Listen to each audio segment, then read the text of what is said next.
Selamat datang kembali di Waktunya Bicara. Di sini tempat kita semua, di sini waktunya bicara. Nah, hari ini gue juga kedatangan satu teman lagi untuk berbicara di episode kali ini.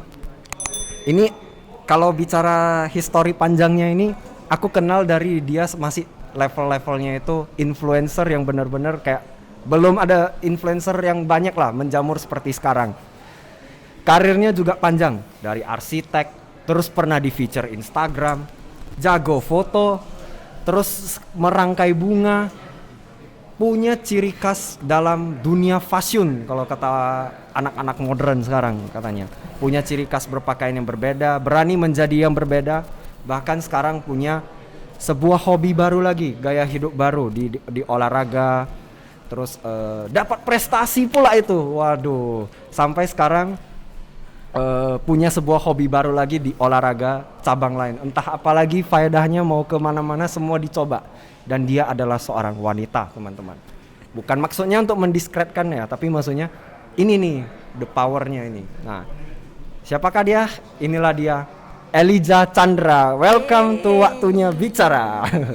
Selamat datang Elijah Chandra. Halo juga, Miseli. Oke. Nah, tadi kan gue udah nih opening. Lu dong yang jelasin. Udah duag banget ya openingnya. Udah banyak nih semuanya. Entah apa yang terlewatkan, ada nggak sih yang terlewatkan sebenarnya perkenalan nih? Enggak, dari TK aja prestasinya gitu. Oh ya, dari TK ya. Juara apa gitu. Waduh, ini panjang juga ini kalau dari taman kanak-kanak sampai sekarang ya. Ya tapi menarik loh. Itu berarti zaman-zaman Instagram itu tahun berapa ya kemarin ya? Tahun 2015. 2015. Iya. Berarti lihat ya perjalanan yang tadi aku coba berusaha rangkum. 2015 sampai 2020 sudah ABCD duar. 5 tahun itu banyak banget tahunnya. Karena aku juga 2015 loh mulainya. Tapi kan nggak seduar Elijah Chandra gitu. Banyak yang dikerjainnya. Oh kan belum kelihatan aja. itu memang harus sengaja dibawa terus, tidak terdeteksi, tidak tercium. Strategi itu. Oke. Jak, kalau misalnya lo ditanya sih sama orang, Elijah Chandra itu siapa, lu lebih pengen dikenal sebagai apa sih sebenarnya? Sampai hari inilah kita bilang. Elijah Chandra itu siapa ya? Siapa? Ayo, bingung lo kan? Kebanyakan sih lo nyoba sini. Elijah itu hanya seseorang yang passionate dengan apa yang dia lakukan. Oh, demikianlah sesi Waktunya Bicara keempat hari ini karena sudah sampai kesimpulan yang sangat bagus sekali, teman-teman. Inilah sesi yang paling baik sekali. Langsung ada kesimpulannya. Saya bahkan tidak sempat mencatat, teman-teman. Aduh, terima kasih sudah membantu saya memberikan kesimpulan, Elijah. Ini sangat mantap sekali. Oke, jadi selesai kita. Aduh, gawat. Oke, berarti Elijah itu lebih senang dikenal sebagai seorang yang passionate dengan apa yang dia kerjakan. Menarik. Ya, benar sekali. Dan kebetulan yang paling terbaru saya lihat ada satu hobi gaya hidup baru, yaitu bersepeda. Kenapa bisa sampai sepeda? Apakah ikut tren? Yang kita tahu tuh sepeda tuh lagi menjamur ya di mana-mana. Ya, nah, jadi aku mulai bersepeda itu sebelum sepeda jadi trending. Oke. Nah, jadi alasan aku bersepeda itu gara-gara di akhir bulan Maret aku terkena cedera di ankle. Nah, jadi setelah aku konsultasi dengan terapis dan coach lari, mereka menyarankan aku supaya ada cross training yang namanya bersepeda. Jadi dari sana aku mulai cari sepeda yang bagus yang bisa jadi investasi ke masa depan juga gitu. Oh, jadi memang sepeda itu bukan karena pada COVID new normal aku beli sepeda juga gitu, bukan ya? Enggak, itu lebih ke recovery ankle. Recovery ankle ya. Soalnya waktu itu aku lagi mau persiapan untuk Boston Marathon. Jadi ya semoga dengan harapan aku beli sepeda itu recovery-nya bisa sembuh total waktu menghadapi Boston Marathon.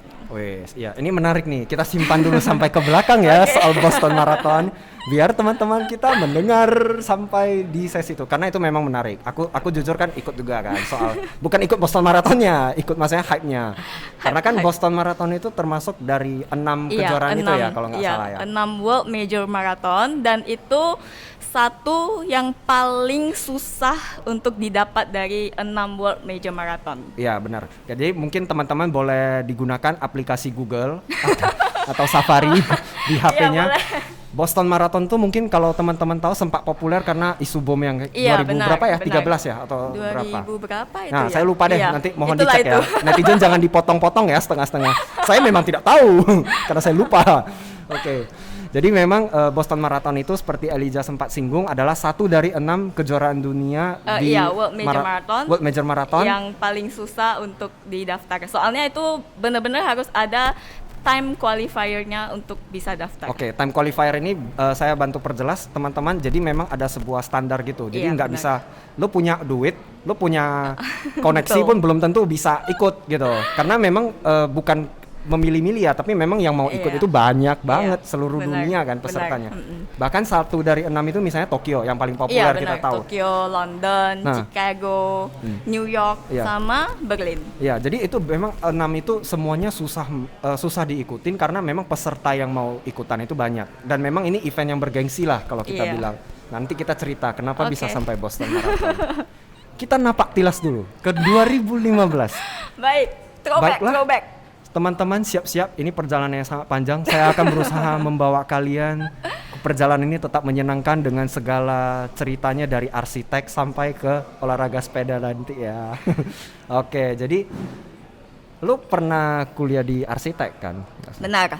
Terus sekarang lu masih arsitek apa enggak sih sebenarnya? Gue penasaran, gue pengen nanya itu dulu sih. Dari 365 hari, arsiteknya itu mungkin cuma 7 hari. 7 hari. Oh, ternyata 7 hari bisa membeli sepeda, bisa membeli peralatan Amin, olahraga amin. lainnya. Itu lebih ke kayak sekarang lebih banyak ke konsultasi aja sih. Oh, Udah lebih ke nggak langsung konsultasi. ke lapangan lagi. Oh, tapi arsitek berarti tapi sifatnya masih di tapi konsultasi lebih ya. ke konsultasi aja. Oke, nice. Oke, berarti itu cerita singkat lah soal Iya, arsitek ya. Nah, benar. ini mungkin karena teman-teman banyak yang belum tahu, taunya lu cuma di olahraga gitu. Makanya gue coba bantu kulitin keluar nih satu-satu nih perjalanan si Elijah Chandra ini. Iya benar. Jadi Mana tau- dulu tuh pernah kuliah di Singapura 3 Oke. tahun itu di interior arsitek. Jadi waktu itu lumayan panjang juga ceritanya. Iya, Nah, benar. jadi waktu pertama kali aku ke Singapura itu aku bener-bener nggak bisa bahasa Inggris. Oh. Jadi dulu tuh bahasa Inggris aku itu bener-bener kalau A sampai E nilai aku itu pasti D. Wah, kalau kamu D, saya udah pasti fix. Guru bahasa Inggris saya kalau mendengar ini juga sudah tahu nilai saya itu tidak tertolong. Iya.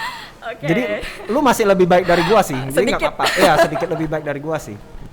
Oke, jadi by that time aku ada dapat offer untuk skip level. Jadi biasanya kalau untuk dapat major itu harus 4 tahun.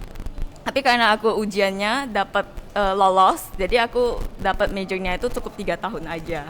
Wow. Nah, jadi waktu itu aku beneran nggak ngerti bahasa Inggris itu apa, research itu apa, dan pertama kali aku punya laptop juga di tahun itu, di zaman itu. Nah, jadi pertama kali guru aku kasih aku satu buah kata dan disuruh research. Terus pertanyaan pertama yang aku tanyakan ke temanku, research itu apa ya? Oh, oke, seorang Elijah Chandra tidak mengerti arti research. Saya pertimbangkan, Nah, saya jadi mungkin benar-benar dicek. aku dari nol. Oke. Nah, jadi waktu itu udah pelan-pelan dipelajari. Terus aku lumayan orang yang apa sih kalau bahasa Indonesianya itu kayak takut kalah, kiasu. Oh, kiasu. Ya. Singapura Jadi, lama. Singapura lama. Ya. Nah, jadi aku lihat itu persaingan di satu kelas itu kan banyak ya di mancanegara tuh orang-orang yang datang ke Singapura untuk kuliah. Nah, jadi bayangkan persaingan aku itu sama orang-orang yang di luar negeri. Imagine aku dari Indonesia, apalah aku ini gitu. Ya, Jadi oke. Jadi ya aku berusaha untuk menyamakan level aku supaya bisa seperti mereka atau bahkan lebih baik gitu. Jadi selama 2 tahun aku bener-bener dalemin. Jadi kata orang itu kalau di Singapura itu lifestyle-nya kan kayak clubbing, ya enggak. party gitu. Aku nggak pernah ke tempat-tempat kayak gitu. Bener-bener fokus Sabtu Minggu itu aku selalu ke library. Wah, Itu aku yang dulu. Itu aku yang dulu teman-teman, dicatat ya. Nah jadi pada saat level 2 itu udah program diploma. Di sana aku ada dapat satu project yang untuk mewakili sekolah aku dulu itu LaSalle, dan yang bisa lolos itu project bakalan mereka kirim ke London. Oh. Dan ternyata aku lolos. Lolos ke London. Lolos ke London. Itu setelah sampai sana itu pencapaian terbaik lah maksudnya. Itu pencapaian waktu terbaik masa ke kuliah, ya? Royal School of Art. Habis Oke. itu aku juga pernah dapat Furniture Design Award top 15 itu di Singapura. Wah gila. 2015 gengs, belum bahas 2020. Itu 2000 berapa ya? Bukan dong, iya dong. 2015. Bahkan sebelum. Sebelum itu 2009. Wah, wadaw. Panjang juga Panjang ini yang banget. bisa diulik, teman-teman. Oke, jadi 2010 baru pulang for good di Medan. Oke, for Ya. good di Medan. Nah, ini menarik nih. Kenapa lu akhirnya for good di Medan? Terus sebenarnya lu kan sempat fokus nih di arsitek. Gue Iya. tahu beberapa project lu di Medan yang masih bertahan sampai sekarang juga terlihat nih. Yes, of course. Buat teman-teman yang belum tahu nih, mana sih hasil karya arsitek Elijah? Kasih satu aja gitu, yang di Oke, Babura aku itu. cukup sebutkan Ya. yang project yang paling pertama dan project yang paling terakhir yang masih berdiri sampai sekarang di Kota Medan. Oh yes, ini nih belum pernah di reveal kan? Maksudnya mungkin teman-teman banyak yang nggak tahu ini karya Elijah Chandra. Ya, itu di mana Oke, coba? project pertama aku di Medan yang komersial itu Howie yang di Babura. Terus yang terakhir itu Eastwood Park. Ismut Park. Ya, yang pakai kontainer. Oh, yang konsep kontainer di Iskandar Aku Muda. rasa itu ya. konsep kontainer, stacking kontainer pertama yang ada di Medan. Oke. Ya, setelah itu sudah mulai banyak. Iya ya, kalau seingat saya ya, memang konsep kontainer itu kayaknya yang pertama bikin memang kebetulan di Ismut Park dan benar. itu memang arsiteknya dari Elijah Chandra. Ini orangnya. Oke, luar biasa ya. Memang berarti dari dulu itu udah kelihatan suka lebih lah mencapai sesuatu passionate. Kiasu. Ya simpelnya sih bukan passionate, kiasu gitu. Kiasu. Ya. Tapi kiasunya benar juga kan, lebih positif lah kita Iya, bilang. cuman professional term-nya itu passion nih. Passion. Oke. Ya udah kita berangkat deh dari profesi Oke, arsitek. skip ke Sekarang 2015 ke gitu. 2015 soal Instagram suggested user sih. Iya, Gua taunya lu di situ bukan Iya. di arsitek. Oke, gua tahu yang project itulah yang tidak usah kita sebutkan namanya. Oke. Aku taunya Elijah. Itu pun karena setelah ngobrol lama ternyata kita pernah jumpa sebelumnya, cuman by the chance saja gitu. Nah, ternyata di 2015 lu akhirnya masuk ke kategori Instagram suggested user. Nah, itu kan Iya. teman-teman nggak ngerti nih. Mungkin Iya. beberapa yang belum ikut Instagram di 2015, cerita sedikit dulu dari Elijah. Apa sih itu Oke. Instagram suggested user dan Jadi, gimana sampai lu dapat? Ya. Instagram suggested user di tahun 2015 di zaman kita yang masih masih kece. Ya, tidak ada ads, tidak ada centang biru, teman-teman, tidak ada marketing, tidak ada bisnis, Iya, semua benar. masih foto dari Iya. creator only gitu. Iya, yang masih zaman fotokopi, flat lay. Waduh, Ya, kangen ya. kangen lu tuh parah loh. Table itu, parah, situation. Table situation, iya. Iya kan? Nah, Benar, jadi benar. Instagram suggested user itu user di Instagram yang di follow sama Instagram. Wih, di follow langsung akun Instagram Iya, ya kan? akun @Instagramnya. Iya. Jadi Instagram follow kamu. Terus waktu itu aku di follow sama Instagram dan itu benar-benar life changing experience. Jadi selama 2 minggu itu handphone aku itu bunyi terus. Itu ada 30.000 followers yang follow aku terus selama 2 minggu itu. Jadi itu benar-benar life changing experience. Jadi aku di notice sama Instagram sewaktu waktu foto-foto flat lay itu deh. Kalau boleh tahu sebelum dapat SU, followers lu berapa sih? Lu masih ingat gak? Not even lupa loh, 3.000-an kayaknya. 3.000-an. Oh, tapi 3.000-an di saat itu udah termasuk inilah. Di saat itu. Udah termasuk di notice loh berarti. Pakai hashtag kan, main-main hashtag. Jadi berarti main-main hashtag. lu udah punya komunitas itu sampai akhirnya Instagram notice Iya, lu. notice. Makanya lu di SU. Jadi SU Iya. itu memang usianya 2 minggu ya kalau nggak salah Iya, di follow usianya ya? 2 minggu. Dan itu berganti Iya, terus. berganti terus. Dengan Iya, creator-creator waktu itu lain kan. lebih seru kayak gitu ya. Ya, Sekarang lebih udah nggak seru. ada Jadi, SU. ya Instagram sudah fokus ke bisnis, bukan ke komunitas, beda. Nah, Ya. jadi buat yang udah jadi suggested user, itu biasanya kalau kalian baru sign up ke Instagram, itu biasanya kan ada Instagram suggest buat kamu yang follow akun apa aja. Nah, itu aku salah satunya lah di sana. Waktu itu. Wes. Oh, berarti kalau kalian 2015 baru sign up Instagram itu Bakalan kalau kalian nampak scroll ada sebenarnya Eliza Chandra dan itu orang Medan, teman-teman. Ya, ini Yes. orangnya. Ya, kalau yang dengar dari Spotify tidak bisa. Harus lihat dari YouTube atau IGTV. Iya, benar. Oke, kita lanjut deh. Aku masih ingat di 2015 kita masih bicara nih soal komunitas Instagram yang Iya, masih benar. baru banget lah. Iya. Lu pernah ikut satu event nasional, gue ingat. Iya. Komunitas Hands in Frame. Buat teman-teman yang belum tahu, coba search di Instagramnya Hands in Frame Hands itu in seperti Frame. apa. Tapi dulu 2015 sama sekarang mungkin ada perbedaan Udah lah. berbeda, banget. ya. Tapi itu benar-benar dulu hype banget. Iya, hype banget. Pendirinya Itu kalau foto nggak tangan. salah. Jadi fotonya itu foto gimana? Foto tangan yang ada, pokoknya ada tangan di setiap fotomu itu, kamu harus tag hands in frame nanti di fitur. Iya, jadi kita itu Iya. semua termasuk gua ya di Iya. 2015 sebagai pengguna Instagram yang ikut ini tren ini tertarik. Aku itu kalau foto itu semua harus ada tangan dulu. Tangan supaya tujuannya itu nge-tag si hands in frame supaya bisa di feature. Dan akhirnya pernah di feature walaupun cuma sekali.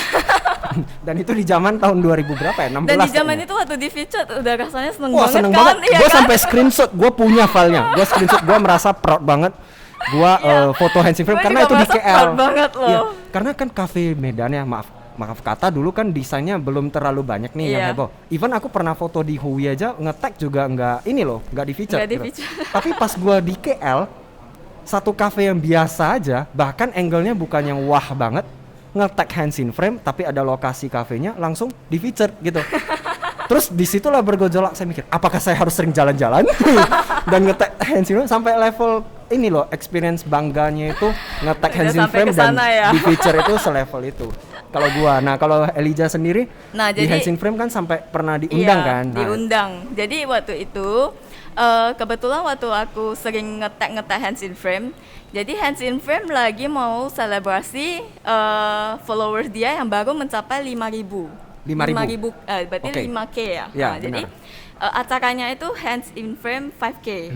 Nah, jadi mereka tuh ngundang, kalau nggak salah ada 20 influencer dari seluruh Indonesia yang mereka pilih berdasarkan foto 20 influencer terbaik. Waktu itu bukan influencer ya bahasanya ya. Belum, masih Waktu itu fotografer masih gini lah foto istilahnya. 20 Iya, iya. foto terbaik seluruh Indonesia yang mereka undang untuk ngumpul di Hands in Frame 5K ini Dan kegiatannya itu di di Jakarta. Jakarta. Nah, jadi itu itu Ini. gila sih. Itu aku berangkatnya jam 4 sore ke Jakarta. Habis itu acaranya pagi jam 9. Besoknya? Besoknya pagi jam 9. Habis itu aku selesai event itu kalau nggak salah jam 2 siang. Jam 4 aku udah langsung ke airport lagi ke airport untuk ke untuk balik Medan. balik Medan. Untuk pulang. Berarti lu kurang Jadi- lebih 24 jam Iya. experience di Jakarta lah gitu ya. Itu pengalaman paling gila yang Nah. pernah aku lakuin. Itu yang menarik sebenarnya biar teman-teman juga bisa paham ngapain sih si Eliza 24 jam di Jakarta hanya ikut ke komunitas yang merayakan 5K, apalagi 5K itu apa sih hebatnya Iya. kalau sekarang kayaknya waktunya bicara kalau punya followers 5K gitu-gitu aja, paling makan di Pilastro gitu. Ya kan? Nah, itu jadi kenapa lu bela-belain iya. padahal nggak ada duit, nggak ada ditanggung Iya, biaya enggak, pesawat enggak. sama sekali nggak. Sama kan? sekali enggak dibayar juga. Nah, jadi waktu itu aku belum jadi suggested user juga. Oke. Nah, jadi waktu itu aku lumayan obsesi Oke. sama foto flat lay atau Instagram, kehidupan di dalam Instagram lah. Oke. Nah, jadi aku melihat ini sebagai sebuah peluang. Soalnya kalau kita yang di daerah, kita melihat ada event di ibu kota. Iya enggak sih? Ya, benar. Dan aku salah satu dari 20 yang terpilih. Wow, gitu kan. Sedangkan kita di feature di profile dia aja kita udah merasa bangga banget. Ini kita diundang loh. Jadi ya aku melihat itu ada sebuah peluang dan aku merasa di sana mungkin aku bisa bertemu dengan banyak orang hebat juga. Dan gitu. ternyata memang benar. jadinya kenal banyak yang Ya, ini ya. aku kenal banyak teman-teman yang waktu itu mereka juga belum jadi suggested user. Oke. Tapi karena aku udah kenal mereka sebelum mereka jadi suggested. Nah, itu benar-benar kayak I don't know itu kayak kebetulan atau apa. Tapi itu orang-orang benar-benar hebat. Semuanya rata-rata memang jadi suggested user. Kemudian ya. Setelah benar. event itu. Karena Dan memang kita masih temenan sih sampai sekarang. Yes, itu yang keren. Karena memang 20 orang ini dinilai berdasarkan foto, Iya, bukan berdasarkan jumlah followers ya. Iya, itu berdasarkan kualitas foto Ya, mereka. kualitas foto. Benar. Jadi ini Iya. benar-benar sebuah forum yang gua boleh bilang sangat idealis lah gitu. Iya, benar. Dan bisa masuk ke 20 orang itu tentu saja kamu pasti punya pride itu kan, kebanggaan itu tersendiri. Iya, betul sekali. Jadi bicara soal setelah proses kita nih, berikutnya lagi pace kehidupan berikutnya dari Oke. Instagram suggested user. Waduh, panjang nih. Iya, kemudian followers lu jadi sekitar berapa di tahun itu? 30 ribuan. 30 ribuan. Sekarang sudah 50 ribuan. 50 ribuan. Nah, waktu di 30 ribuan itu, lu udah mulai dikenal sebagai selebgram atau influencer. Gua kurang tahu ya. Istilah ini tahun berapa mulai muncul, gua juga udah lupa. Tapi sebenarnya yang mau gua tanya itu, lu seneng nggak sih disebut sebagai selebgram atau influencer dengan label yang seperti ini ya? Sekarang? Oh, oke. Jadi yang aku tahu tuh sekarang ada beberapa kategori ya. Oh, untuk, ada kategori. Untuk sekarang ya, untuk zaman sekarang ini. Oke. Yang aku tahu tuh selebgram, influencer itu benar-benar ada arti yang berbeda gitu. Oke. Jadi yang aku tahu tuh ada selebgram, ada influencer, ada endorser, ada content creator. Jadi empat peran mereka ini benar-benar berbeda semuanya gitu. Oke. Nah, jadi di sini aku lebih seneng dikenal sebagai seorang influencer. Kenapa? Oke. Soalnya aku benar-benar mau menginfluence atau memberi pengaruh yang baik ke orang-orang sekitar aku. Oke. Atau orang-orang yang memang udah teman-teman yang udah follow gitu. Followers aku lah, pengikut. Oke. Nah, jadi pastinya dari sana ya aku juga gimana ya, kayak menurut aku ya kita jadi orang tuh jangan fake lah gitu. Jadi kayak kalau memang kamu mau menginfluence yang baik gitu, hidup kamu itu memang benar-benar harus showcase diri kamu itu dengan baik gitu. Oh, jadi oke. jangan kayak ya pokoknya kayak tahu deh purpose kamu itu apa gitu. Purpose kamu itu apa sebagai misalnya kalau lu Iya. di sosial Jadi media kayak kan? ada 4 peran ini, kamu harus tahu purpose kamu itu mau kemana gitu. Oke. Kamu lebih ke selebgram, kamu lebih ke influencer, content creator, atau endorser. Oke, Gitu. ini menarik ya dengan pengkategorian ala Eliza penjelasan tadi. Mudah-mudahan teman-teman mulai bisa melihat nih, karena kan, aduh inilah yang sensitif. Tapi memang harusnya di waktunya berbicara seperti ini. Ini telinga kalian kalau panas mohon maaf ya teman-teman ya, karena saya merekam ini hanya untuk kesenangan saya pribadi dengan Eliza di sini. Yang penting kalau kalian merasa bermanfaat ya bagus lah ya. Tapi memang faktanya itu karena peran Instagram yang berubah dari komunitas menjadi bisnis, bukan sesuatu yang salah ya teman-teman. Jangan disalah tangkap. Cuman maksudnya itu jadi anomali juga di mana banyak orang merasa sampai ada yang bisa bilang saya cita-citanya mau jadi selebgram gitu. Padahal mungkin dia belum tahu ini ya sebenarnya sosial media ini cara bekerjanya, cara pikirnya itu gimana. Karena influencer itu seperti yang tadi ya, lo berani klaim lo sebagai influencer itu bukan karena dari sosial juga, maksudnya lu pengen seperti ini arah lu. Masalah nanti dinilai sebagai selebgram atau influencer kan balik lagi ke followers lu kan, benar kan? Nah, tapi untuk mencapai visi tadi, lu memang konsisten di bagian yang memberikan pengaruh baik kepada orang sekitar. Iya, benar. Dalam hal apa? Misalnya dengan konten-konten positif, Iya, berbagi foto misalnya sesimpel itu. Iya. Berbagi cara pikir atau hal-hal lain lah istilahnya. Iya, benar. Bukan sesuatu yang fake yang Eliza tadi bilang lah gitu kan. Nah, makanya kenapa gue pengen nanya nih tanggapan elu soal apakah semua orang itu bisa menjadi influencer? Yeah. Semua orang mungkin terlalu kata-katanya agak susah ya. Ya, berat ya langsung kan. Semua orang bisa jadi influencer kalau apa yang dia lakukan itu dia konsisten. Jadi uh, don't do something occasionally but do something consistently gitu. Nah, jadi konsistensi kamu itu kalau memang memberikan pengaruh yang baik dan orang-orang merasakan, misalnya pengikut kamu yang let's say seseorang yang terobsesi untuk ngefans dengan kamu dan ngikutin cara hidup kamu tuh. Nah, kalau dia merasakan hidup dia menjadi lebih baik setelah mengikuti cara hidup kamu, ya tentu saja kamu sudah menjadi seseorang influencer. Ya, makanya tadi saya sempat mention sebenarnya influencer itu tanggung jawabnya lebih berat ya dibanding Iya yang benar. lain.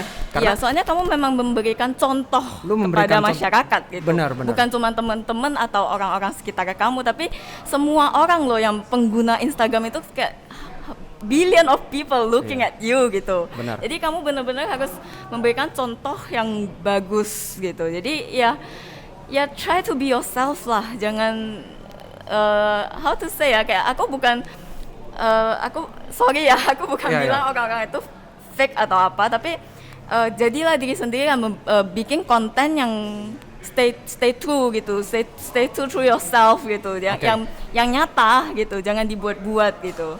Soalnya ya menurut aku kalau yang dibuat-buat itu nggak bakalan bertahan lama. Ya, gitu. aku setuju banget sih, karena memang mungkin aku melihat fenomena influencer ini pemahamannya ya balik tadi. Aku yang penting coba aja bikin apa yang tren itu jadi bagian dari gaya hidup aku atau bagian konten lah kita bilang. Nah, kalau ngomong soal tren, tren itu juga berbahaya. Jadi tren itu kan kalau kamu ngikutin tren terus, tren itu bisa berubah terus. Jadi ya, sampai kapan kamu bisa mengikuti tren itu coba? Siap, ini yang menarik. ya. Memang kalau pemahaman soal tren, gaya hidup, kultur, itu kayaknya sesi yang sangat berat dan panjang nih kita bicara mana. Tapi memang iya, kalau dikupas lagi, aku pun juga berat. Sebenarnya enak sih ngobrol yang beginian kan. Cuman ya memang terlalu banyak yang belum paham. Tapi semuanya udah dimudahkan dengan melihat, terbuai lah kalau aku bilang faktor sosial media, melihat dia enak ya, dia dapat endorse misalnya yang paling gampang gitu kan, dapat dibayar misalnya dapat jam tangan. Dulu kan Daniel Wellington sering banget tuh itu endorse. keren banget. Nah, motivasi dari brand sendiri maksudnya men-treat kita ya sebagai content creator itu, kita jadinya mikir enak ya ternyata jadi selebgram dapat barang-barang begini dan segala macam. Nah, tapi jangan lupa, salah, kan? jangan salah. Nah, jadi tadi ada orang yang deket banget dengan aku, dia bilang kayak gini, your vibe creates your tribe. Oke. Nah, itu kata-kata yang bagus banget. Jadi buat kalian yang punya pikiran kalau jadi selebgram itu gampang, tinggal foto-foto cantik aja udah bisa dapat uang. Tidak, sebenarnya di balik semua itu tidak ada yang gampang gitu. Sebenarnya untuk foto yang bagus aja itu juga tidak gampang. Terus kalau kamu cuman hari ini foto bagus, besok-besoknya terus kamu menghilang, seminggu kemudian kamu foto lagi, itu it can't work like that gitu. Soalnya apalagi sekarang algoritma Instagram itu udah berbeda gitu. Jadi kamu susah, orang-orang itu bakalan melihat feednya itu kan pasti keluar lebih ke yang what do you like gitu, what do you want to see gitu. Nah, jadi apalagi untuk zaman sekarang ya algoritma Instagram itu udah mulai susah. Kamu benar-benar harus konsisten dengan konten kamu. Nah, jadi kalau kamu memang liriknya ke brand-brand yang memang image branding kamu cocok dengan brand seperti itu, kamu harusnya memang harus create vibe yang seperti itu juga gitu. Jadi dengan begitu tribe kamu bakalan nyari kamu, brand seperti itu yang bakalan ngelirik kamu gitu.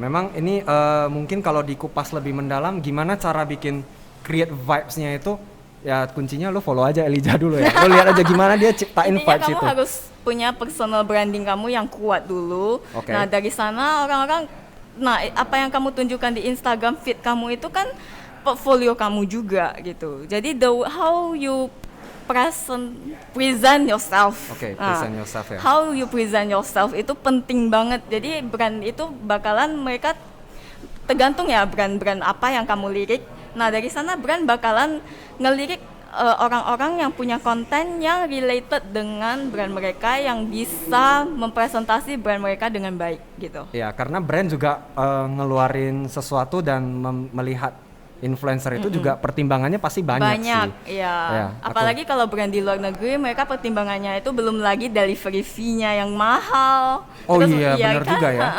Jadi kalau kayak let's say mereka yang endorse jam tangan itu 1 jam tangan aja udah berapaan, belum lagi delivery fee-nya. Berarti kan mereka kalau bisa milih kamu itu kan berarti kamu itu benar-benar ada kualitas yang mereka cari gitu. Oke. Jadi personal branding itu sangat penting sih menurut saya. Oke, ini bicara soal personal branding, gue mau nyenggol sedikit nih. Oke. Batas-batas yang Elijah tentuin, karena kan Elijah juga nerima endorse kan, sekarang kan. Nah itu, lu gimana sih nentuin batas-batasnya dengan segala idealisme dan cara berpikir kamu ya, ala Elijah ya. Untuk saat ini kamu nerima endorse itu gimana sih batas-batasnya? Nah sebenarnya ya selama ini aku nggak ada kayak building the rules siapa-siapa aja yang boleh endorse atau enggak gitu. Oke. Tapi karena yang tadi aku udah bahas, your vibe create your tribes. Nah, jadi to be honest yang selama ini nyari aku itu ya brand-brand yang memang cocok dengan aku gitu. Berarti kan lu milih kan? Atau memang kebetulan yang cari? Kebetulan yang cari seperti itu. Peninggi Pelangsing nggak pernah nyari Elijah? Iya, soalnya akun itu aktif. Kita nanya teh pelangsing ada. Oh itu nggak pernah cari Elijah ya? Nggak pernah. Susah. Kenapa ya mereka nggak pernah cari Elijah? Tapi padahal kalau followers Elijah banyak loh. Tapi kalau yang teh seperti teh detox gitu, yang lebih ke healthy lifestyle itu ada. Oh itu kan beda. Nah itu beda. Ini kita bicara yang lebih bukan ya nggak boleh juga diskreditkan ini sih. Tapi maksudnya jangan sebut merek. Iya kita tidak sebut merek, kita tidak melabel ini lebih baik atau lebih buruk. Hanya saja memang yang tipe peninggi pelangsing ini nggak pernah. Pemutih atau nggak pernah juga. Pengkinclong atau apa sih ya banyak ya sekarang Instagram yang sering komen-komen itu loh yang muncul-muncul. Ya pokoknya yang spam-spam gitu deh. Oke. Berarti itu memang nggak pernah kontak Elijah. Nggak pernah. Kalau setelah ini kontak nggak sih tahu ya, kita sharing cerita di WA. Aku penasaran juga ini. Menarik ya, mereka nggak pernah nyari ya. Padahal kan harusnya kalau pola pikir aku mungkin mereka nyarinya followers banyak. Oh iya. Iya kan benar. Maksudnya cenglinya kan sesimpel itu mikirnya. Tapi ternyata nggak pernah dikontak ya, menarik juga ya kan gitu. Iya. Oke. Bicara soal batas-batas tadi, nilai-nilai personal branding yang Elijah berusaha bikin di Instagram, emang cukup biaya kehidupan duniawi kita semua nih?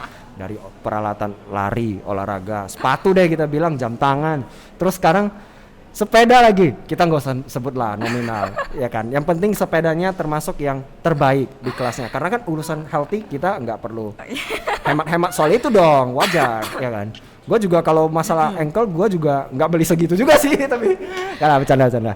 Jadi sebenarnya yang mau aku singgung itu sebenarnya kan lu dengan endorse gitu nggak mungkin lah lu cuma bisa dapat hal-hal seperti itu. Nah sementara kan ini nggak semua sekali lagi netizen itu punya pemahaman yang tadi sempat gue singgung di awal.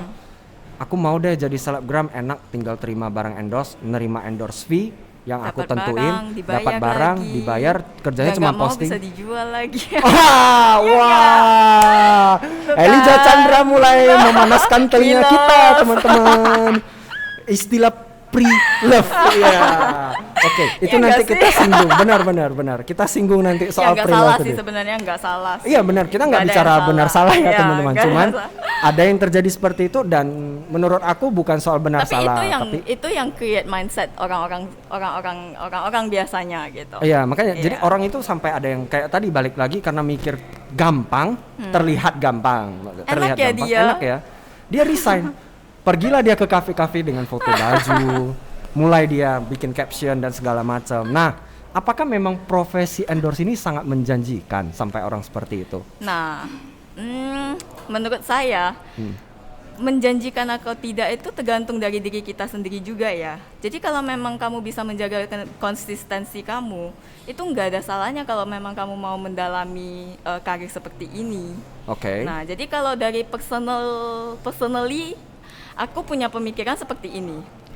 Nah, kita lihat kembali ke orang-orang yang menjadi reference person di hidup aku itu udah pastinya orang tua aku sendiri. Dan mereka, menurut aku, mereka sampai hari ini itu udah termasuk orang yang sukses di hidup aku. Di sana, apa yang mereka lakukan di balik kesuksesan mereka ini bukanlah seperti apa yang kita lakukan seperti sekarang ini. Jadi mereka dulu bisnis yang mereka dulu lakuin itu nggak ada hubungannya dengan sosial media yang kita lakukan seperti sekarang, endorsement or anything lah, uang seperti itulah. Nah, jadi menurut aku uang yang kita dapatkan dari sana, penghasilan yang kita dapatkan dari sana, itu menurut aku itu it's not a really real money. Why? It's not a real business gitu. For me ya, soalnya kita nggak bisa melihat fisiknya gitu. Jadi kita juga nggak bisa prediksi. Bisnis seperti ini itu bakalan sampai kemana? Oh, kita gitu. bicara soal jangka panjangnya. Nah, kita benar. bicara soal jangka panjangnya. Nah, jadi kalau memang kamu bisa pertahankan fame kamu, konsistensi kamu sebagai seorang public figure yang orang-orang bisa selalu melihat kamu, itu it's okay to do it gitu. Tapi nggak salahnya kalau kita bisa mencari alternatif untuk membekali diri kita di saat semuanya ini sudah tidak bisa berjalan lagi. Ya, karena balik lagi mungkin sebuah fakta yang sempat Elijah singgung, algoritma Instagramnya kita nggak ngerti loh. Iya, gimana. kita nggak ngerti. Sama sekali berbeda dengan tahun-tahun awal gitu. Jadi nggak salahnya kalau kita bisa membekali diri kita dengan bisnis yang nyata gitu, yang benar-benar bisa menghasilkan uang dan bisa membuat kamu gimana ya, kayak untuk bisa menghidupi diri kamu lah gitu. Lalu lahirlah Petals and Fun. Nyambung terus teman-teman dari 2015. Kita ulik terus, gali lebih dalam. Jadilah gadis penjual bunga. Iya, gadis penjual bunga. Jadi itulah satu bentuk di mana hasil pikiran Elijah melihat bahwasanya profesi endorse ini bukan selama-lamanya. Iya, benar. Jadi aku berusaha mencari alternatif supaya apabila tren di Instagram atau fame di Instagram ini sudah tidak bisa berjalan lagi ke depannya, setidaknya kita masih ada sesuatu yang bisa menghasilkan gitu. Oke, benar, karena biaya-biaya head-on kita ini mahal. Kopi segelas berapa? Apalagi sekarang COVID kan susah loh. Oh iya benar, brand-brand itu aduh, memang dia harus lebih memperhatikan kita ya. Jadi kita juga harus jadi apa sih namanya? Nah, oportunis ya, benar-benar. Tapi kan memang dengan bisnis, kalau aku ikutin ya flow Elijah tadi jelasin dari orang tua kisah suksesnya bagaimana, maksudnya flow-nya itu memang bisnis nyata itu tetap satu kunci yang menurut Elijah sekarang lebih menjanjikan lah. Lebih menjanjikan. Iya, walaupun kita nggak tahu kan kedepannya bakal gimana. Dan itu terjawab nggak gitu. Di Petals and Fun? Lu mulai tahun berapa sih Petals and Fun? 2016. 2016 ya? Iya. 2017 sorry. 2017 ya. Dan memang hasilnya sampai sekarang tahun ketiga gimana? So far so good. So far so good ya. Wes. Selain itu tapi berkat support dari orang-orang juga lah ya, dan dari semuanya lah. Ya iyalah, gua dulu mantan juga banyak lah dari Petals and Fun. Jadi curhat ya. Oke, kita skip aja sesi ini. Terima kasih teman-teman. Jadi bocor saya kan. Ya, jadi memang oke, kita bilang lu udah punya satu bisnis Petals and Fun. Lu punya usaha apa lagi yang di luar dari inilah soal endorse ini? Source income lu sebut brandnya aja, nggak usah sampai ini. Jadi kemarin tuh sempat terinspirasi untuk bikin healthy pudding. Healthy pudding sekarang? Iya, Oke. Healthy pudding itu 2020 kan? Baru iya, kan? Barusan. Itu gara-gara COVID ini juga sih. Iya, karena COVID. Karena aku kepikiran biar untuk meningkatkan imun tubuh semua orang juga. Oh, jadi, bukan karena endorse-nya sudah berkurang? Enggak, itu enggak ada hubungannya sama sekali. Oh iya, oke. Jadi itu sebenarnya cuma bisnis yang iseng-isengan. Oke. Jadi aku lihat kayak ini lebih cenderung orang-orang cari makanan yang udah mulai ke makanan-makanan sehat, ya enggak sih, yang untuk meningkatkan imun tubuh. Terus tiba-tiba banyak yang jual jamu gitu-gitu. Oh iya, benar-benar jamu-jamu botol. Nah ini makanya yang menarik. Jadi ya daripada waktu itu juga lagi susah, as in kayak orang-orang weddingnya juga udah pada cancel, yang flower related lah. Let's say orang-orang juga biasanya pesen bunga tuh kan untuk wedding, untuk graduation, acara-acara yang ramai yang besar gitulah. Kan seperti itu semuanya udah benar-benar ditiadakan by that time ya. Nah, jadi Petals and Fun lumayan kesusahan lah, lumayan sepi. Nah, jadi kan nggak mungkin kan aku cuman tinggal diam dan liatin Petals and Fun yang sepi itu. Kan jadi aku pasti mencari alternatif lain. Jadi itulah yang aku bilang, kita harus jadi oportunis gitu. Oke, benar. Jadi kita harus melihat peluang di mana kita bisa melakukan sesuatu yang bisa menghasilkan pada saat itu juga gitu. Nah, di sana aku baru keluar ide bikin healthy pudding. Namanya apa healthy puddingnya? Oda tepuri. Wes, nanti kita tulis lah di caption juga Iya, ya. di follow, di follow. Di follow juga. BTW ini aku senengnya yang soal healthy pudding ini kaitannya dengan influencer. Lu kan tadi sempat singgung. Kalau mau beri pengaruh baik ke orang sekitar itulah yang maksudnya jadi tanggung jawab influencer. Yang membedakan lu dengan selebgram, endorser atau content creator. Lu ngeluarin healthy pudding berarti ada kaitannya dengan healthy lifestyle lu nggak sih? Gue mau konfirmasi itu aja. Ada jadi ya? setiap varian rasa itu puding aku itu so far ada 10 varian rasa. Nah, 10 varian rasa itu masing-masing punya benefit untuk tubuh kita. Oke. Tapi ya itu tadi garis benang merahnya kalau gua bilang, lu karena udah aware sendiri dengan healthy issue, maksudnya bukan healthy issue kenapa, tapi olahraga, lifestyle. Lu jadinya bikin sesuatu produk baru yang dijual aja, lu mikir untuk healthy issue kan? Iya, benar. Nah, itu contoh influencer menurut aku. Maksudnya sih seperti itu. Oke. Jadi mungkin teman-teman mudah-mudahan dengan garis ini ya dari awal tadi yang panjang sampai ke sini dapat nih benang merahnya. Oh, ternyata yang dikerjakan Elijah. Yang dikerjakan Elijah ini semuanya ada nih hubungannya. Dan konsisten, teman-teman. Iya, itu kuncinya. Oke, kita bahas ke olahraga deh. Seperti yang paling tren sekarang, yang paling sering terlihat di Instagram Elijah Chandra. Nah, lu sempat di olahraga lari. Ini gua tahu ya, gua bukan mau lebih merasa senior atau apalah gitu. Maksudnya kan gua duluan lari dari lu. Tapi gua kan nggak konsisten. Memang lari ya cuman pengen lari baru sempat gitu. Kalau lu, gua nggak tahu ya dulu lu pertama lari itu gimana. Tapi akhirnya lu bisa dapat podium, bisa sampai ke Boston Marathon yang tadi kita bilang tadi deh. Itu kok bisa gitu sih? Kayak semua orang itu membicarakan lu loh. Gila si Elijah itu kok buat apa-apa semua berhasil ya jadi loh. Kayak ibaratnya orang dulu mungkin bilang pegang gelas saya udah jadi duit gitu lah istilahnya. Amin. Tapi masalahnya nih sekarang cuman maraton aja bisa seperti itu loh. Maksudnya di bidang olahraga kan. Kok lo bisa sejauh itu sih sebenarnya? Nah, jadi itu berawal dari tahun 2017. Nah, jadi dulunya tuh ya aku sebelum masuk ke dunia lari, aku sempat nge-gym dari tahun 2010. Oh, lu sempat nge-gym? Nge-gym, itu pas aku baru balik for good dari Singapura tadi 2010. Itu aku nge-gym karena aku gemuk banget. Oh, tujuannya aku mau kurus. Tujuannya mau Just kurus. as simple as that by that time. Nah, jadi dari 2010 sampai 2017 rutinitas aku itu sama terus seperti itu, dan sampai di tahun 2017 pertengahan itu berat badan aku itu udah stagnan. Nah, jadi udah sampai titik jenuh dah.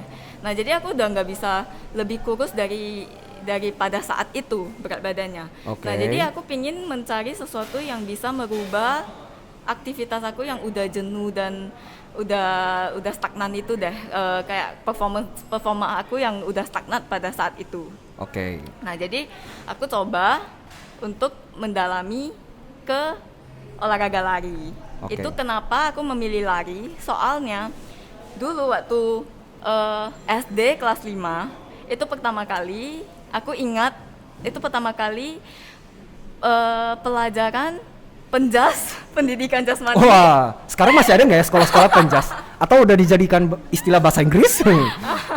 Jadi penjas di kelas penjas itu kita selalu ada satu kelas itu yang langsung terjun ke lapangan gitu. Jadi kita disuruh lari, lomba lari. Nah, di setiap lomba lari di pelajaran penjas, aku selalu dapat juara 1. Wah, gila loh. Itu waktu kelas 5 SD. Ya, serius. Jadi saking gampangnya aku dapat juara di kelas. Itu aku selalu disaing-saingkan itu sama cowok, nggak bisa lagi sama cewek. Waktu itu, dan waktu lagi sama cowok aku masih aja tetap lebih kencang dari cowok. Oke, untung saya tidak satu kelas dengan Elijah Chandra waktu sekolah. Waktu itu ya. Oh, jadi lu sampai guru penjas lu itu suruh lari aja lah sama cowok gitu. Sama cowok. Dan lu masih bisa menang dari cowok-cowok ini. Oh, gila lu. Oh jadi ini semua ternyata berentetan ya. Ini kalau kita bicara sampai ke bayi, lu makan apa sih sebenarnya? Gua jadi pengen tahu. Mungkin setelah ini teman-teman kita ngundang orang tua Elijah untuk berbagi bagaimana asupan gizi dan segala Kata macam. temen kayaknya waktu mamaku hamilin aku dia sering minum ginseng.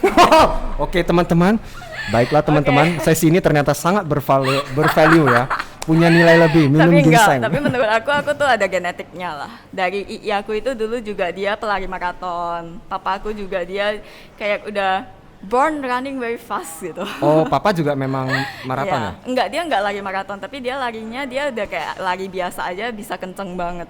Oke, jadi gue menarik nih karena Jadi lu menurut singgung. aku merasa ini genetik gitu. Genetik ya. Oke, jadi memang lu setelah SMP, SD terus ke SMP itu karena aku kan melihat kayak wah aku ternyata juara terus ya waktu lari. Nah jadi kan pasti kan excited kan, kok aku bisa kayak berbakat banget di lari gitu. Jadi waktu SMP waktu disuruh pilih ekstrakurikuler aku selalu milihnya atletik. Aku paling jago lari deh. Oh. Nah jadi aku selalu ikut atletik, ada latihan lari, sprint. Jadi dulu aku di sekolah itu aku terkenal pelari sprint. Nah jadi pertama kali aku ikut kejuaraan itu antar kelas, itu waktu SMP 3. Itu bayangkan itu aku di lawan apa sih namanya? Lawan ya, benar. Nah, lawan aku itu orang-orang yang udah di atas kelas aku itu. Jadi senior kelas senior lah. Gitu ada senior lah. Jadi bayangkan pertama kali ikut pekan prestasi itu di SMP 3. Lawan aku itu semuanya udah senior kayak SMA 1, SMA 2, SMA 3. Nah, pada saat itu aku masih bisa dapat juara 3 gitu. Oke, ini maaf ya gua potong ya. Satu Pekan prestasi sekolah, itu ya, pekan prestasi. kegiatan di Sutomo Di ya, Sutomo, tahunan. tahunan. Dia itu kayak kegiatan olahraga dan biasa Iya. bertandingnya itu antar tingkat juga bisa jumpa. Iya, Oke. Terus. Iya. Nah, jadi di sana aku pertama kali dapat juara 3. Terus tahun-tahun berikutnya aku saking excited, aku selalu nunggu lomba lari pekan prestasi. Oh gila nih orang nih. Nah jadi tiap tahun tuh aku dapat medali deh, juara 1, juara 2, juara 3. Dari cabang 200 meter, 400 meter, estafet selalu menang gitu. Menang dengan effortless ya. Menang dengan effortless. Memang pure genetik. Apakah ini rahasia si ginseng? Kita cari tahu nanti ya di sesi-sesi berikutnya. Terus setelah SMA, tamat SMA itu sempat berhenti lari selama 10 tahun. Oh lu sempat, iya ya, Iya, sampai ke, iya. Kan kuliahnya di luar negeri. Nah jadi Oh. karena kuliah arsitek ya, yang arsitek tahu lah ya, itu kuliahnya itu arsitek gila deh, kayak nggak ada tidurnya gitu. Terus ya udah, habis itu berhenti 10 tahun nggak olahraga sama sekali, nggak gym sama sekali, nggak lari sama sekali. Terus kembali lagi di tahun 2017. Nah itu alasannya kenapa aku pilih cabang olahraga lari. Oke, Nah, ternyata jadi- semuanya ada dan- alasan, bukan cuma tren loh Setelah teman-teman. saya comeback setelah 10 tahun, nah 2017 itu baru lari 2 minggu kalau nggak salah ya. Aku ikut lomba lari Pokari 5 Oh, Pokari di kilo Medan. Iya, di iya, iya, Medan. benar. Itu mereka biasanya bikinnya itu bulanan. Oke. Nah, jadi pas waktu aku ikut itu mungkin karena Tuhan tahu ini cewek nggak boleh terlalu excited, nggak boleh terlalu Oke. gampang ujiannya gitu. Oke. Jadi waktu itu ada atlet nasional yang ikut juga.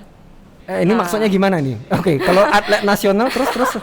Lu maksudnya lu juara di situ? Aku juara, tapi juara 2, dia juara 1. Maksudnya lu juara di maraton setelah 10 tahun itu? Iya. Oke, teman-teman, sepertinya ada yang Jadi salah kalau dengan bayangkan narasumber ya, saya. kalau nggak ada atlet nasional, aku udah juara 1 tuh. Gila lu setelah 10 tahun Setelah vakum. 10 tahun vakum, balik lagi, aku bisa menang juara 2 effortless 5K. Ya, oke Nah, sih 5K juga, Nah, tapi 5K. lu juara Nah, 2 juga. Setelah ini. itu kan teman-teman waktu itu kan di komunitas lari ya, teman-teman Oke. tuh lihat performa aku itu kayak wah Eliza tuh kayaknya ada potensi deh, kayaknya dia mesti ikut itu deh. Waktu itu udah deket banget sama event Samosir Ultra. Oh, Samosir Ultra, iya. Nah iya. jadi langsung dan naik kelas dari 5K aku langsung ikut 25K. Ini orang memang pantang dikasih tahu ya, kalau udah punya bakat semua dihajar dia semua nih. Waduh. Ya udah, nggak ada latihan, nggak ada apa. Lu nggak latihan? Enggak. Orang itu kalau Nggak 25 ngerti. itu kan HM kan kategorinya Iya, udah termasuk ultra HM gitu. HM itu kan 21 kan. HM 21. Kalau 25 25 ultra. oh ultra Udah namanya. termasuk ultra. Oh, ultra. Ya oke. udah iseng-iseng kata temen, nggak usah takut, daftar aja. Kalau nggak menang ya kita kesana jalan-jalan. Oke, daftar. Hasilnya juara 2. Kan gila kan teman-teman kan. Nih orang gua kayak gundang manusia apa dan itu event yang lumayan terkenal banget di internasional. Ya iyalah, Orang-orang- Samosir ya. loh.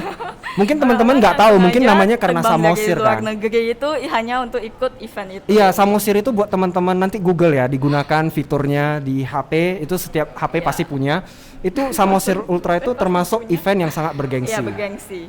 Dan- Karena itu pemandangannya luar biasa juga sih. Iya, dan Kok banyak jadi endorse? pelari banyak pelari dari Serius itu bagus banget. Oke, dan Iya, banyak pelari dari mancanegara ya. Dari mancanegara khusus datang ke Sumatera Utara hanya untuk ikut event itu. Dan Elijah menang juara? Juara 2. Wah gila loh, menang juara 2.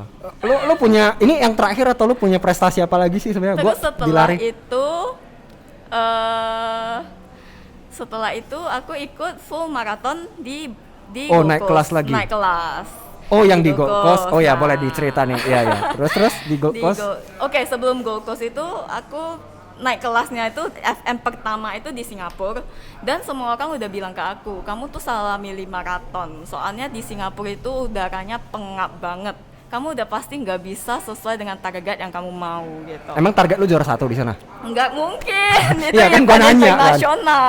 Oke. Event internasional kita ini kita larinya bareng sama pelari-pelari Kenya, jadi nggak mungkin kita mikirnya mau Oh buat iya dapet ya, podium pelari Kenya gitu. itu memang iya Nah, terus spesifiknya itu kan cepat sih. full maraton pertama. Nah, itu 42 kilo itu nggak simple. Nah, jadi untuk bisa lari sejauh itu, aku mikirnya aku perlu latihan yang benar-benar proper. Jadi aku perlu cari coach. Nah, di sana tuh aku ada kayak scroll Instagramnya temen. Aku nemu coach aku sekarang. Boleh sebut nama ya? Boleh. Coach Andri. Halo Mas Andri. If you listen to this, you will be proud. Oke. Nah, jadi berkat Mas Andri, aku ikutin program latihan dia. Itu selama 3 bulan. Itu ikut program full marathon pertama. Dan dia prediksinya itu aku finishnya 3 jam 55 menit. Jadi biasanya kalau full marathon bisa di bawah 4 jam itu kamu udah termasuk yang super duper Ya iyalah, hebat, kita gitu. aja banyak kan kalau yang hore-hore ini 5 jam doang. Kalau cari medali 5 jam, 4 jam 30 gitu. Nah, Lu bilang jadi- 3 jam aja gue udah kayak oh oke. Aku finishnya itu di atas waktu yang dia prediksi, itu 3 jam 49 menit, itu di full marathon pertama. Nah, Tunggu. Targetnya 355. aku nggak ada target sih. Enggak, maksudnya dia, yang menurut prediksi Coach Andri tadi 355, lu dapatnya 349. nah kan mulai kan sintingnya kan keluar semua nih, gila juga nih. Terus setelah itu, kan tujuan aku lari setelah beberapa bulan, aku tuh incarnya pasti semua pelari itu pasti sama lah. Tujuan terakhir dari target mereka itu pasti jadi Boston Qualifier. Soalnya itu yang paling susah. Oke. Nah, jadi aku pasti punya ambisi seperti itu juga, tapi aku nggak kepikiran untuk bisa dapet BQ secepat itu gitu. Jadi soalnya aku tahu kalau untuk dapet Boston Qualifier itu susah banget, tapi nggak ada salahnya untuk mencoba gitu. Jadi Oke. jadi Seru dari nih. coach Ha-ha. Andri, dia ada menyarankan aku untuk daftar Gold Coast Marathon. Soalnya di sana itu suhu yang paling sempurna untuk berlari maraton, dan track di sana itu benar-benar flat katanya. Oke. Ya kata coach lah, kita Kata benar- coach. benar. Nah, jadi ya udah daftar. Dan ternyata dia prediksi dan dia kasih latihan selama 3 bulan itu hanya untuk break waktu yang sebelumnya. Itu 3 jam 49 kan. Oh, iya. Dia kasih aku target itu 3 jam 45. Targetnya 345. Jadi aku bilang ke dia, ya udah, aku juga nggak ada incar apa-apa, bisa finish aja udah syukur gitu. Oke. Jadi waktu finish ternyata aku dapatnya 325.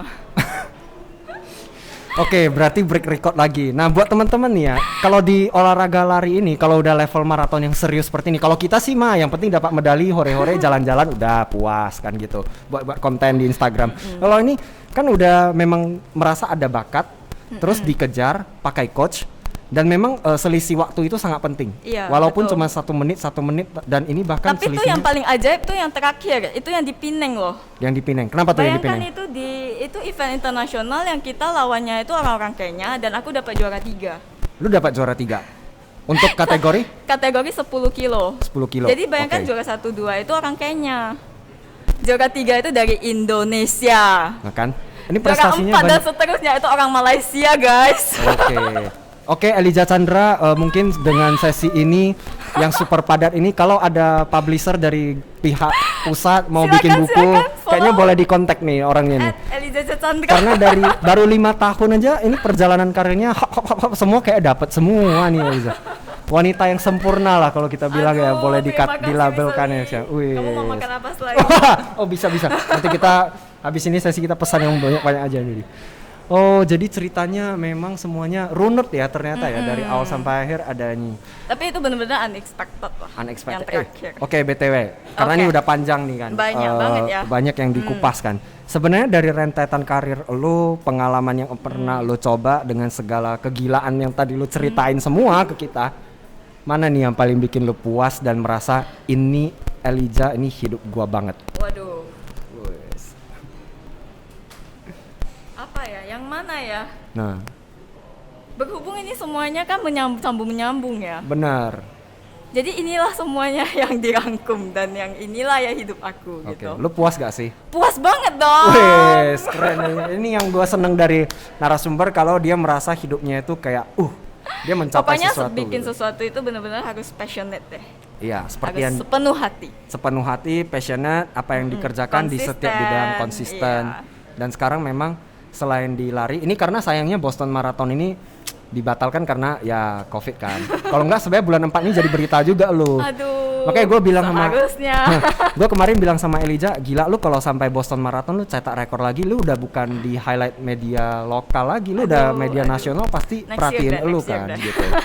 Dan memang lu bisa jadi influencer yang menurut gua tebak-tebakan, prediksi juga. Nggak mau kalah sama coach yang bisa prediksi. Kalau aku prediksinya melihat kayaknya Instagram Elijah ini bisa makin berbeda lagi nih, selain di konten olahraga, terus influence-nya lah, pengaruhnya bagus lah menurut aku. Oke, ini mungkin kita lebih singgung ke personal. Oke. Yeah. Waduh, deg-degan nih. Mengupas lebih dalam dan pertanyaan sejuta umat kepada Elijah. Apakah itu? Karena tadi gue sempat singgung Kok jadi kalau dingin teman ya tanganku ya? perlu dihangatkan. Aduh, mulai bandel nih, nggak boleh nih. Ini sesi yang sangat serius. Yes, gak. Jadi kan Elijah boleh dibilang, makanya tadi aku sempat labeling wanita yang sempurna. Pasti nih. Sebenarnya sekarang single atau nggak single? Boleh di reveal nggak nih? Itu dulu deh pemanasannya ya kan. Karena aku jujur nggak tahu nih. Makanya aku pengen tahu. Sedih loh, kelamaan sendiri. Oh, sudah dapat, sudah paham ya. Kalau IQ Anda cukup, Pantas tangannya dingin, Wah. butuh kehangatan. aduh, saya salah tingkah juga ini. Mampus. Ini sesinya masih banyak pertanyaan, ini boleh off di sini aja nggak ya? Gak usah direkam lagi deh ini. Cut aja deh, kayaknya udah cukup deh sesi yang kali ini. Waduh, kacau nih pikiran saya nih. Ini beberapa pertanyaan lagi kayaknya udah gak fokus ini. Salah juga ini. Ya kebetulan memang sendiri itu ini ya. Udahlah jangan dibahas lah, nanti jadi salah kan beneran, jadi apa kemana-mana. Oke lah, jadi gini. Karena berarti dengan situasi lu, dengan pencapaian lu selama di hidup, gue menariknya ini kalau kita bicara lebih skala ke Medan ya. Makanya gue bilang pola berpikirnya itu, lu pasti pernah lah minimal sekali atau mungkin sering dapat wejangan, cewek itu nggak usah susah-susah kerja lah, toh nanti akhirnya nikah juga, gitu-gitu. Statement yang seperti membatasi kalau gue bilang kepada perempuan ya terutama. Lu dengan segala jenis karir, pencapaian yang tadi kita udah bicarain dari awal, tentu bertolak belakang dengan stigma yang ini. Nah, lu gimana nanggepin sebagai seorang Elijah tentang isu ini? Oke, di sini kita ngomongin soal wanita ya. Yap. Nah, jadi wanita tuh kita udah hidup di tahun 2020 yang bukan di zaman Siti Nurbaya. Aku udah lama banget gak denger nama ini loh. Iya, oke. Nah, jadi untuk wanita, tapi lebih tepatnya ini untuk siapa aja sih, ke semua orang juga seperti itu. Oke. Menurut aku tuh kita tuh harus pintar membekali diri kita. Oke. Nah, jadi kalau kamu bisa mendapatkan lebih dari apa yang kamu bekali, menurut aku itu bonus. Nah, jadi prestasi yang aku dapatkan itu nggak pernah aku pikirkan, nggak pernah ada targetnya. Tapi menurut aku tuh ya, stigma yang seperti itu sebenarnya nggak ada salahnya juga. Cuman ini lebih pesan ke general, ke semua orang. Oke, secara umum Ya, lah. secara umum lah. Kita tuh harus pintar membekali diri supaya kita siap untuk menghadapi segala kondisi gitu. Nah, jadi do what you like gitu. Don't do what people ask you to do. Oke. Ha-ha. Menarik ya, Jadi sampai do what disimpulkan you like begitu. with your passion. Do it consistently gitu. Oke, berarti kalau bicara lu nggak targetin apa-apa, jadi lu emang dalam kamus hidup lu nih, lu nggak niat nikah apa gimana nih? Aduh. Itu yang penting kan sebenarnya mungkin buat beberapa orang, makanya niat pertanyaan banget. seperti itu. Oh, lu niat banget ya, oke. Teman-teman laki-laki ya boleh dicari-cari jalannya bagaimana untuk mendapatkan hati seorang Elijah Chandra, karena sudah cukup dikasih kode yang sangat jelas. Ternyata masih ada kata pernikahan di kamus hidupnya pasti Elijah. dong. Itu kan Wes. salah satu fase di hidup kita yang Oh, harus iya. kita hadapi. Tapi gua lewat. kontra sih. Gua belum tentu Oh, mikirnya. iya. Kalau gua nggak mikir itu wajib loh. Yes. Ya memang nggak wajib sih. Karena menurut aku pernikahan itu sebuah pilihan. Tapi aku nggak tahu, makanya aku nanya Elijah, maksudnya Waduh, itu wajib nggak gitu? Ngomong soal pernikahan bakalan panjang. Iya, tapi at least for now lu punya inilah, Punya maksudnya pemikiran pasti. pemikiran ke sana lu punya. Ya udah gitu, supaya nggak terlalu panjang lebar dan malah jadi sesi kenal Elijah sampai yang di level itu enak banget. Harusnya usaha dong para cowok-cowok yang mau deketin Elijah ya kan. Nah, minimal lu kasih tips lah atau apa gitu kan. Gua punya satu titipan pertanyaan yang seperti ini. Tanggapan lu gimana buat orang-orang terutama nih laki-laki yang menilai Elijah itu kan tomboy, susah deketin dia, prestasi dia banyak. Cowok mau deketin dia kayaknya jadi minder, mikir 2 kali buat PDKT. Dia punya everything. Wis. Oh. Lu mau pesan apa ke mereka? Kalau punya orang-orang dengan pemikiran begini ya, maksudnya ya. Yang mohon maaf kalau pemikirannya itu saya kalau boleh lebih keras sedikit itu, kok lu mikirnya sependek itu ya? Pesan ya. Pesannya Tanggapan lah maksudnya. ya. Lu ngelihat dapat penilaian gitu, lu emang lu merasa nyaman gitu kan? Atau gimana? Menurut aku tuh itu kan kayak apa yang kamu lihat secara kasat mata ya. Ini sepertinya mendalam sekali. Nah, jadi kan kata orang itu kan kalau tak kenal maka tak sayang. Nah, jadi kalau apa yang kamu lihat itu kan belum tentu apa yang kamu lihat. Di balik itu kan banyak yang belum kamu tahu. Oh, banyak yang belum tahu ternyata di balik sosok tegar, kuat Elijah meraih prestasi, di dalamnya ternyata rapuh. Kan belum tahu kan. Oh, oke. Apakah Nah, rapuh? jadi- Serapuh apa kita belum tahu. Jadi tuh kalau misalnya ada cowok yang berpikiran seperti itu tuh sebenarnya lumayan bikin aku ilfeel. Karena kenapa? Mereka aja belum mencoba. Tapi udah minder duluan. Ya enggak sih? Ya, gua setuju soal ini sih. Ya, menarik ya soal ini ya. Belum mencoba aja udah menyerah. Waduh, panas loh telinga Gimana kita ya sih? semuanya. Aduh, laki-laki bagaimana ini? Mulai dicari ya kegiatan Elijah seperti apa, mulai dilihat rutinitasnya. Silakan dipantengin terus untuk mengenal Jangan dekat, lupa di-follow. untuk mengenal lebih dekat si Elijah tadi ya. Oke lah, ini karena udah panjang banget dari 2015 sampai 2020 ngobrolnya juga ya, karena gua taunya Elijah itu memang dari followers doang, belum di follow back pada saat itu sampai terakhir. Entah pas momen apa kita bisa Sombong banget jadi sih. tapi gua nggak merasa harus di follow back orang sih. Kalau gua admire seseorang ya. Oke. Karena kan itu memang gua follow lu itu karena karya lu. Dulu fotografi kan masih Semoga berapa orang semakin sih? banyak manusia seperti kamu. Oh, itu susah itu mungkin harus makan ginseng dulu dari kecil. Tapi dari kecil saya tidak minum ginseng teman-teman, tidak usah khawatir. Kita punya harapan pasti, generasi emas kita. Oke, jadi aku coba sum up deh. Jadi sebenarnya Oke. kalau boleh dibilang untuk penutup ini Elijah ini adalah seorang yang passionate dengan apa yang ia kerjakan sekarang. Walaupun dia pernah kuliah arsitek, jadi Instagram suggested user, foto-foto flat lay di IG, sekarang juga menjual bunga, menjual healthy pudding, terus juga punya lifestyle di olahraga, lari dan sepeda. Dan ternyata semua ini merupakan sebuah kategori yang menurut Elijah adalah influencer, tanpa dia self acclaim juga ya sebenarnya, karena fokusnya itu dia melihat bagaimana Elijah memberikan pengaruh baik kepada orang sekitar dengan konten-kontennya. Nah, masalah dinilai sebagai layak atau tidak itu kembali ke followers. Betul. Pastinya ya kan, ke social proof lah kita bilang. Nah, yang pasti passionate dengan dengan apa yang dia kerjakan sekarang di setiap fasenya, termasuk lari dan sepeda yang terbaru ini kan. Nah, terus yang influencer juga tadi sempat disinggung, Elijah sempat singgung, tipsnya itu buat teman-teman jangan pikirannya pendek lah. Maksudnya endorser itu bisa menjadi segalanya, padahal untuk menjadi seorang influencer atau minimal endorser atau selebgram kita bilang, itu lu perlu menjadi jati diri lu yang jujur, stay true to yourself kalau kata Elijah. Lalu don't do occasionally ya. Apa ini bahasa Inggrisnya gue juga salah. Maaf ya teman-teman. Karena bahasa Inggrisnya tidak bagus. Don't do occasionally, do it consistently. Itu kata Elijah. Terus ada juga poinnya pandangan Elijah soal tren dan lifestyle. Your vibes create your tribes gitu. Betul. Apa yang lu kerjain itu di konten sehari-hari itu yang mengumpulkan orang-orang yang believe dengan orang ini influencing ya ternyata di sosial media. Jadi mudah-mudahan dengan sesi bicara pagi hari ini kita bisa mengenal lebih dekat cara pikir Elijah yang kurang dipublikasi di Instagram selama ini.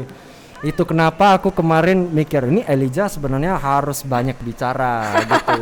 Karena banyak yang nggak tahu lu itu apa, orang taunya lu cuman kok lu kayaknya aktif di olahraga kayak setahun dua belakangan, padahal runutnya dari awal itu kan banyak yang dikerjakan. Makanya jangan takut di DM. Wah, oke, jangan takut di DM teman-teman. Ya kalau tidak di reply mungkin dia ilfil kepada Anda karena pendekatan Anda salah. Oke, jadi memang kembali lagi terus sempat disinggung pandangan Elijah soal stigma wanita yang harus terbatas dengan pemikiran misalnya lo nggak usah lah capek-capek kerja dan segala macam. Ternyata itu dibantah dengan ya ini tahun 2020 bukan zaman Siti Nurbaya lagi. Kenapa kita sebagai anak muda nih punya pemikiran seperti itu gitu. Jadi harus dibuang jauh-jauh, lalu present yourself through IG lah, through yourself itu yang aku lihat. Dan kita memang sebagai wanita ya terutama ya, bukan aku ya maksudnya Elijah sebagai wanita memberikan pesan ke kalian, pandai-pandailah membekali diri. Jadi jangan cuman berpikir sependek itu. Kira-kira ada lagi yang mau ditambahkan dari Elijah sebelum kita tutup sesi ngobrol-ngobrol ini? Just be yourself. That's your power. Just be yourself. Itu power kamu. Terutama untuk laki-laki. Silakan di DM ya dengan cara kamu. Oke, terima kasih Elijah Chandra untuk sesi hari ini. Seneng banget gue bisa ngobrol ngulik panjang kayak history lu lah dari awal sampai akhir. Udah boleh bikin biografi. Yes. Oke, thank you Elijah Chandra sekali lagi. Selamat pagi.